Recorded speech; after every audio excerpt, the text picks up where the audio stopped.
청년회는 지금 수련회 중에 있죠. 아까 이따 점심 때 한번 갔다 왔는데요.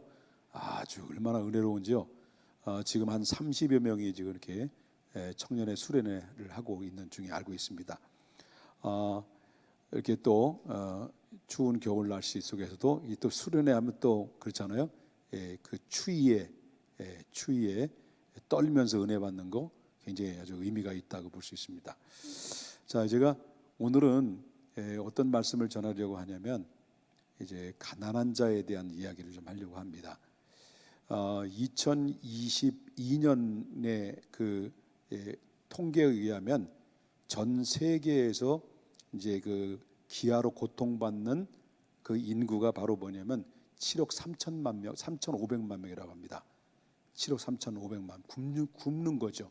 매일 먹을 게 없어서 굶주려서 죽어가는 사람이 7억 3,500만 명인데 그 중에 가장 많은 그 나라들이 그 지역이 아프리카, 아시아, 그다음에 스페인, 라틴계 거기에 가장 많이 기아 상태 속에 놓여져 있다라고 하고 있습니다.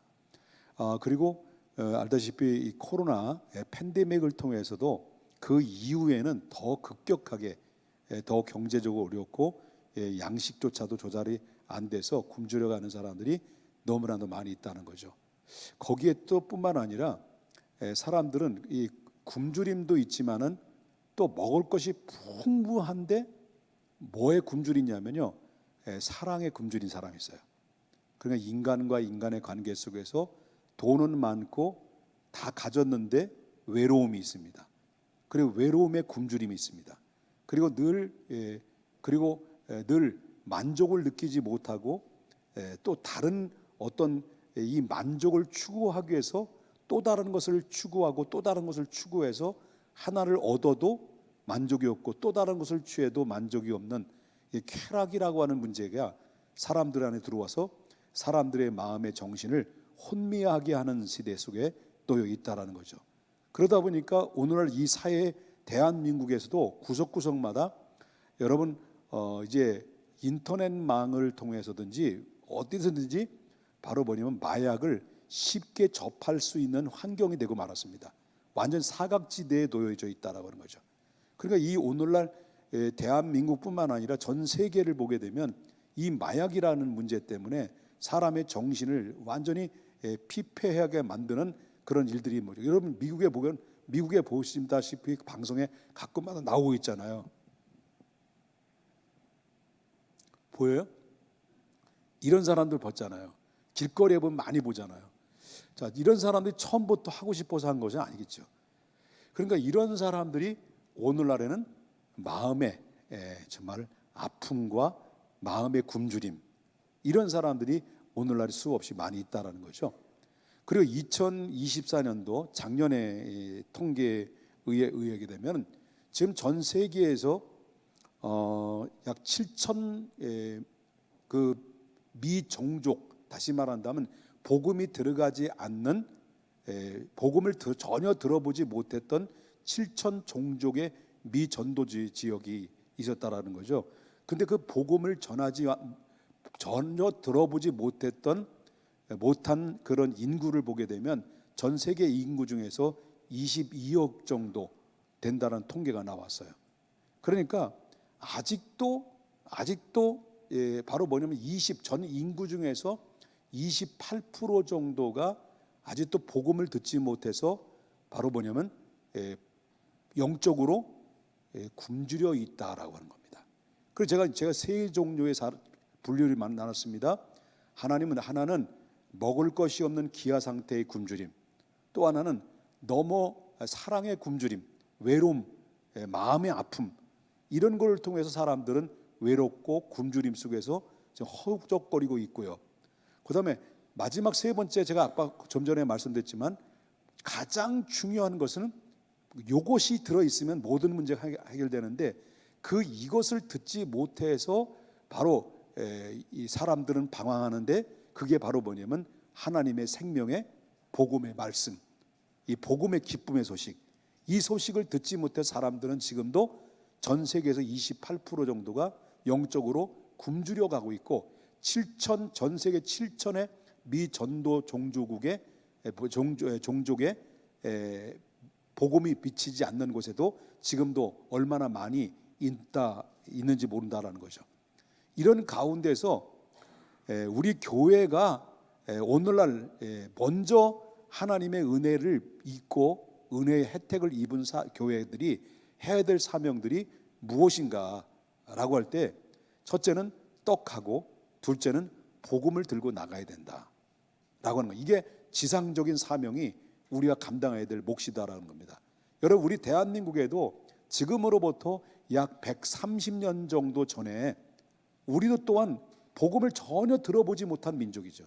갓 쓰고 시험 기르고, 그리고 여러분, 그러니까 거리마다 냄새 나고 정말 미개한 나라였었는데 이 미국이라는 나라에서, 영국이라는 나라에서 약 20대 약간의 나이에 가지고 있는 젊은 청년들이 바로 뭐냐면 이 낯선 복음이 전혀 미치지 못한, 영적으로 굶주려 가고 있는 이 조선 땅을 놓고 기도하다가 마음의 성령의 불을 받아가지고 어떻습니까?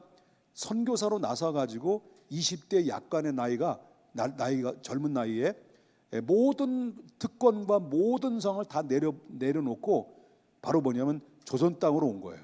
그래서 대표적인 인물이 감리교는 언더우드, 아니죠, 아펜젤라, 그 다음에 장로교는 언더우드, 두 선교사가 들어와가지고 바로 뭐냐면 이 복음을 뿌리고, 그 다음에 학교를 세우고, 그 다음에 떡을 주고, 그 다음에 생명의 복음을 줘서, 그래서 130년이 지난 이후에 이 대한민국의 땅에는요, 바로 미개한 나라에 눈을 뜨게 했고, 머리를 깨우게 했고, 길을 열게 해서 바로 뭐냐면 지식이 생겨지게 되고, 그리고 복음을 이해하게 되고, 그래서 하나님을 믿는 백성들이 늘어나기 시작하면서 하나님께서 짧은 이 기독교의 역사 속에서 세계 어떤 나라도 감히 따라갈 수 없을 만큼 엄청난 기독교의 인구가 부흥에 폭발적으로 일어났던 것은 바로 뭐냐면 하늘의 밀이 땅에 떨어져서, 조선 땅에 떨어져서 그 뿌려졌을 때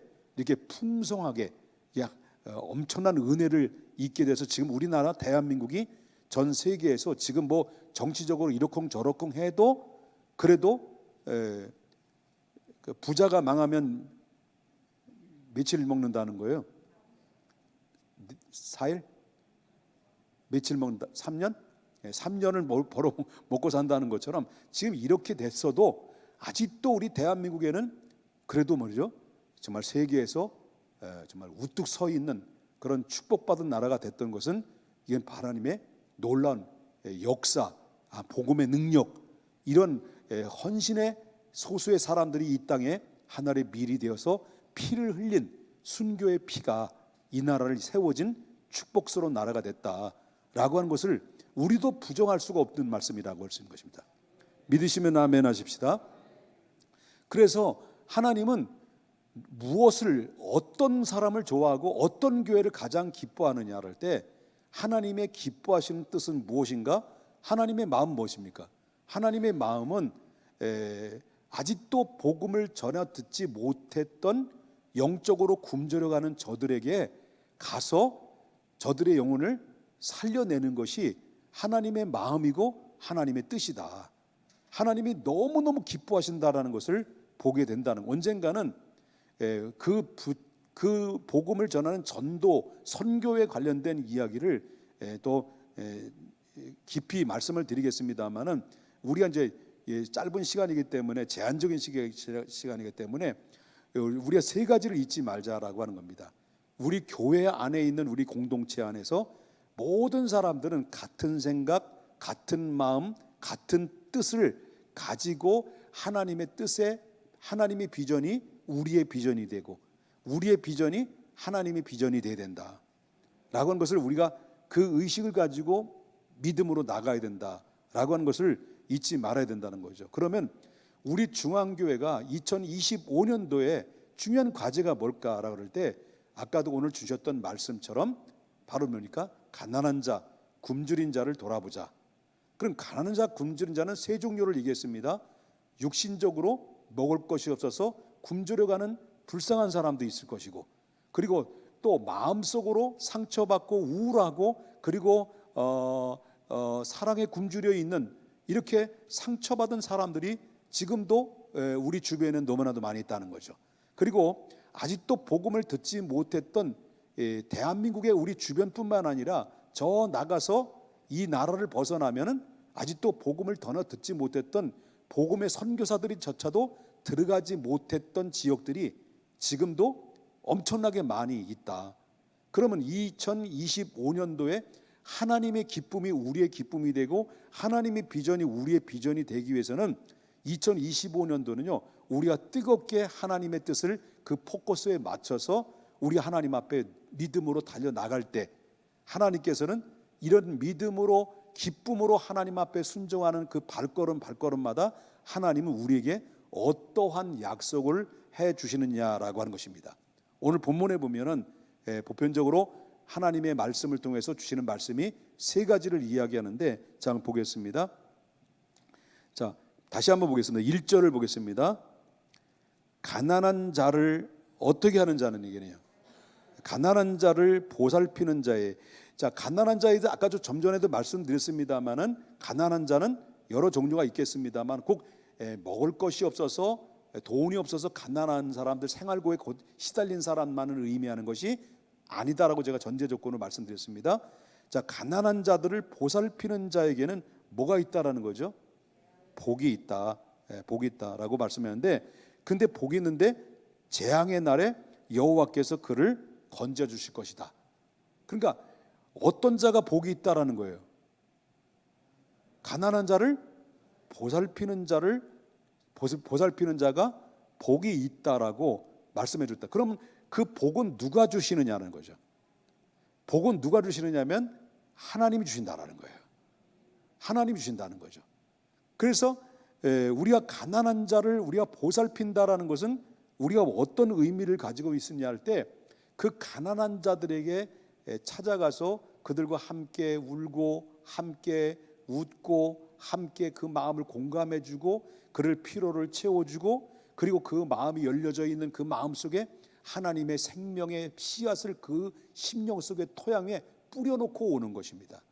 그리할 때 어느 세월이 지나다 보면 1년이 되고 2년이 되면 어느 순간에 그 사람의 예수 그리스도를 믿음으로 풍성하게 자라서 어느 순간에 자신도 모르게 우리 오래간만에 만났는데 이 사람이 바로 집사님이 되고 교사가 되고 구역장이 되는 이런 일들이 얼마나 많이 보람된 일이 얼마나 많이 있겠냐는 거죠. 그러면 우리가 그런 사람들을 볼 때 굉장히 기뻐하겠죠.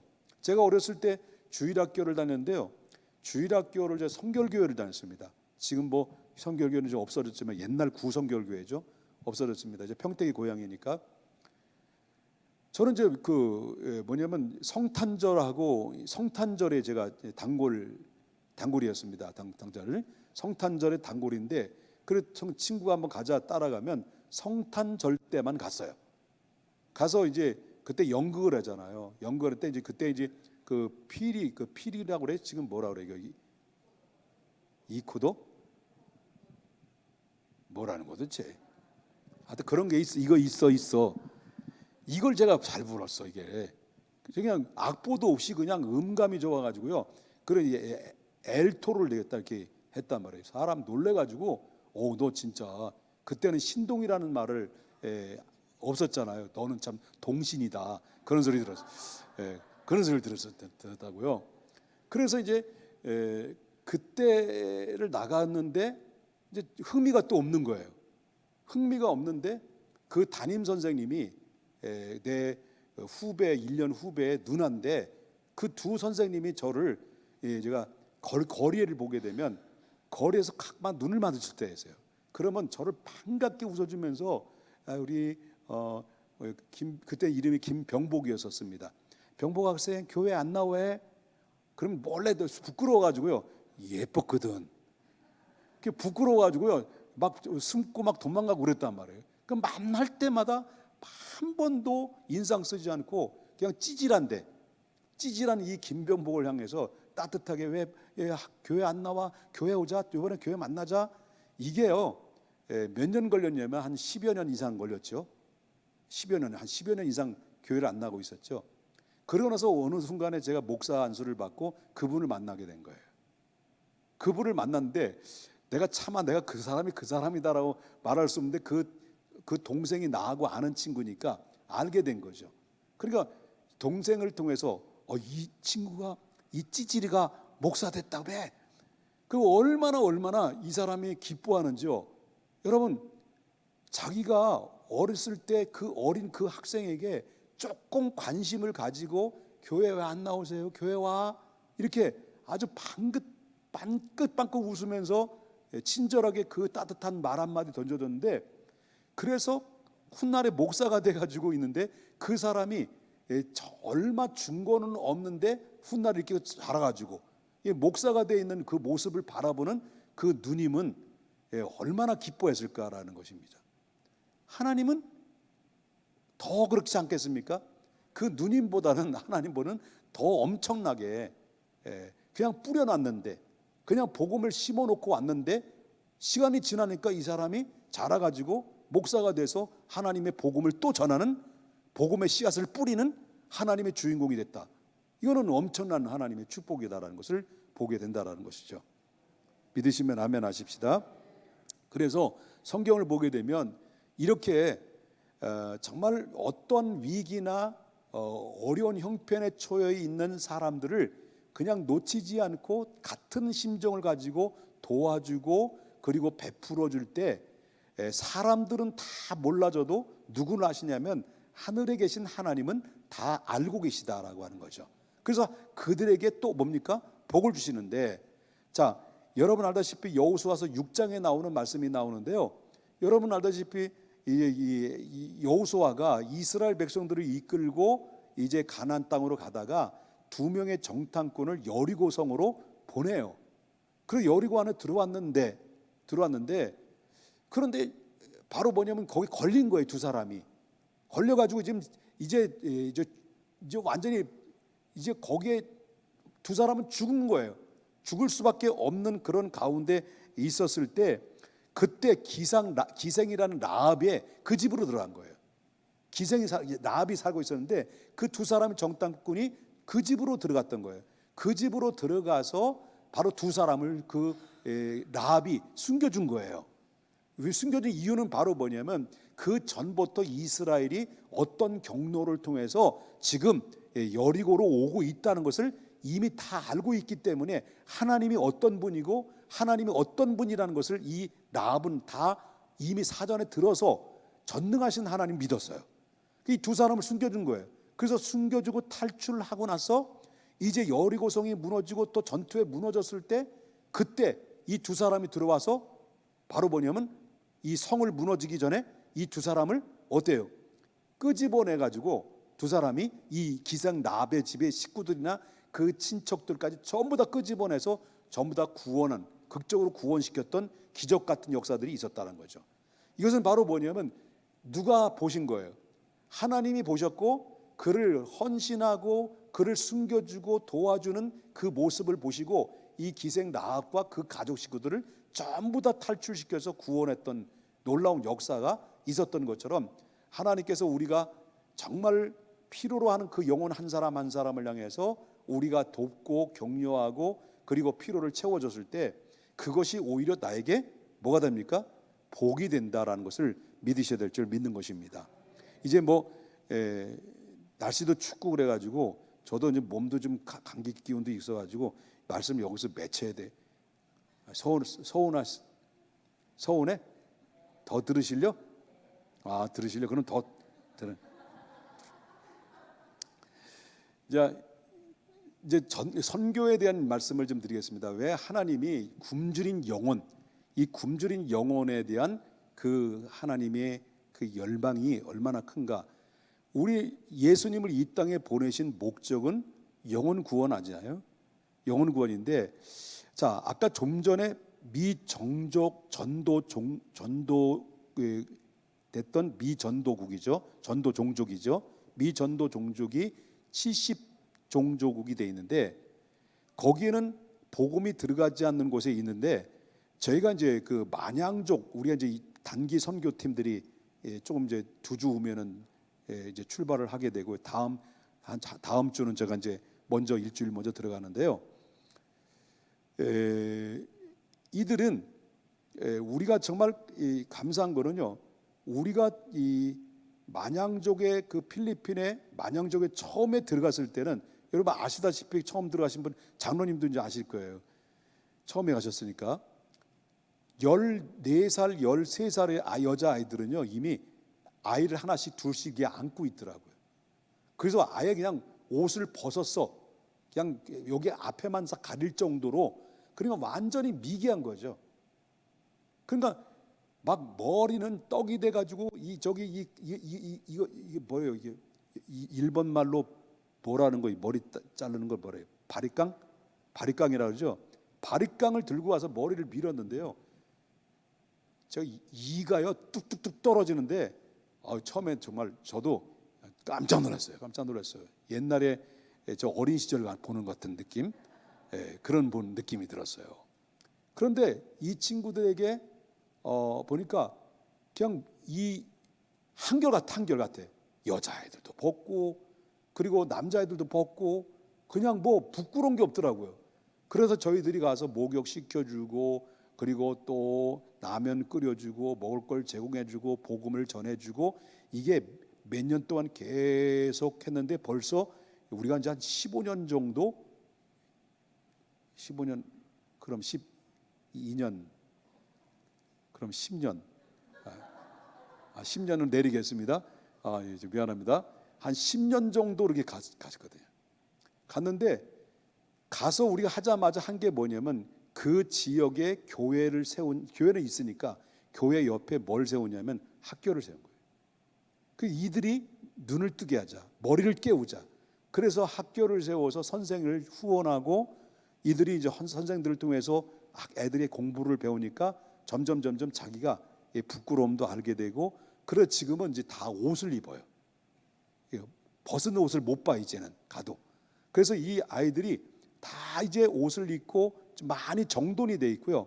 그러면 이들에게 복음을 전하는데 도대체 목사님은 왜 자꾸 필리핀만 가세요라고 이렇게 질문하는 사람도 있더라고요.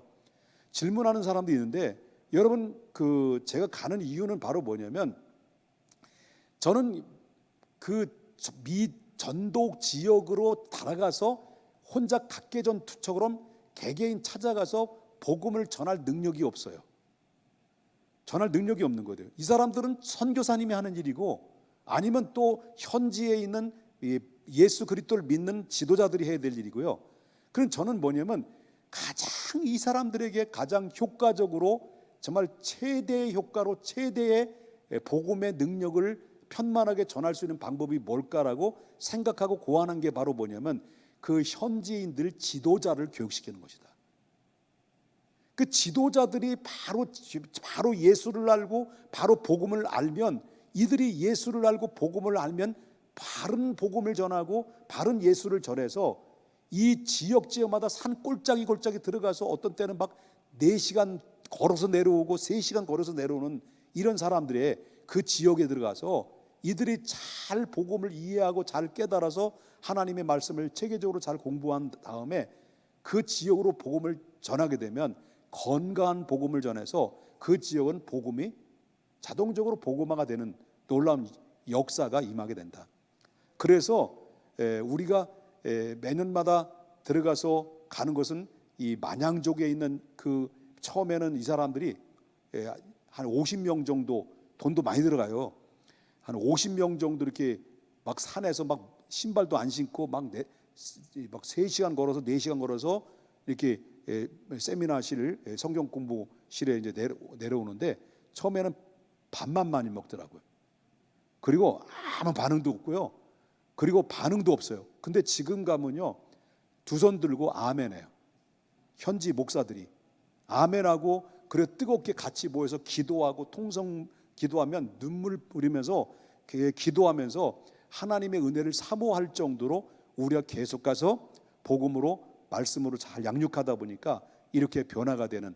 그래서 뭡니까? 모체만 들면 다 딸려오는 것처럼 한 사람 지도자를 계속 올바로 말씀을 가르쳐주고 계속 가르치다 보면은 바로 뭐냐면 우리가 가지 않아도 그 사람들이 그 지역을 복음화 시키는 것이, 이게 바로 뭐냐면 엄청난 그런 효과가 임하게 된다. 그래서 우리는 그 전략을 가지고 계속 해왔던 건데, 이거를 가는 거에 대해서 여러분 너무 이렇게 미워하지 마세요. 너무 미워하는 거는 미워. 기도하겠습니다. 거룩하신 하나님 아버지, 주님께서 다윗을 통해서 주신 말씀은 가난한 자들을 보살피는 자에게 복이 있으며 재앙의 날에 여호와께서 그를 건져 주실 것이다라는 보답의 말씀을 주셨습니다. 그뿐만 아니라 여호와께서 가난한 자를 돕고 그들을 위해서 복음을 전하는, 떡과 복음을 전하는 자들에게 나도 그들을 지켜주실 것이다라고 약속하셨습니다. 하나님 아버지, 우리가 주님의 주신 그 막중한 하나님의 기쁨의 사명을 잘 감당하는 우리 중앙교회와 우리 모두가 될 수 있도록 인도해 주시옵소서. 예수님의 이름으로 기도 올리옵나이다. 아멘.